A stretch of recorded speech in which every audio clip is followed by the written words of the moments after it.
Hi everyone. So to start off with the summary, for heart rate, you want to make sure that you have your patient, before anything, wait for 5 minutes so you can get their heart rate at that resting rate.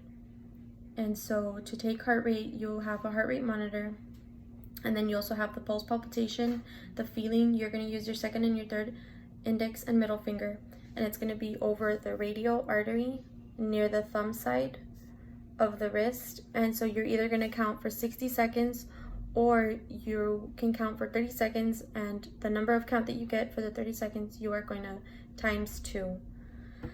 And then another for BP as well, you're going to have your patient wait. They could wait for a little bit so they can get that resting BP so it could be accurate. The cuff is either going to go to the right or the left. I would prefer the left. And then it's also going to be, I usually go like this and then just place it above the 2 fingers. That's how I do it. You want to make sure that the patient is sitting up straight with both of their feet flat on the floor.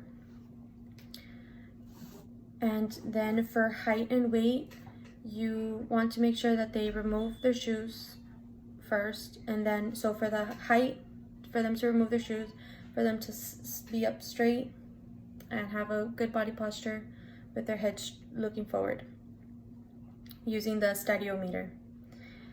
And then for weight, you want to make sure that they have minimal clothing, pockets are cleared, shoes off again, and you are going to be using either the balance beam or a digital scale.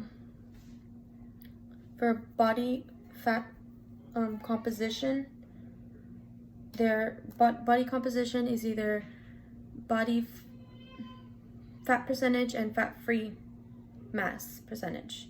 So ways of determining body composition is there's the skin fold, and one of the things with the skin fold is you just have to make sure that you know exactly the accurate location for when you're checking the skin fold.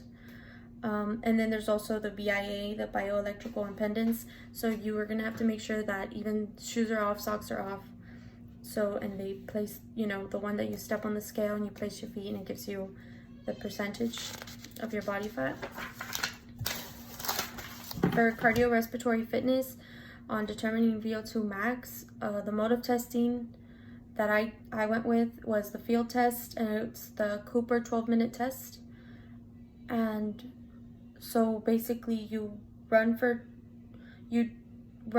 12 minutes and see how far you go in meters. And so with the distance in meters, you would subtract it by 504.9, and then whatever you get from that, divide it by 44.73. And so I got 17.49 VO2 max. And then there is muscular fitness, and there's 2 components. There's muscular strength and muscular endurance. And so I went with the 1RM. So for squat, I'm barely getting at 135. Well, no, I could actually do 135 with like 5 repetitions. I haven't really done like a 1RM. I prefer to have a spotter for that in case I go higher.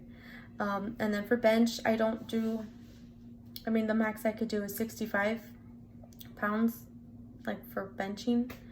And then for deadlift,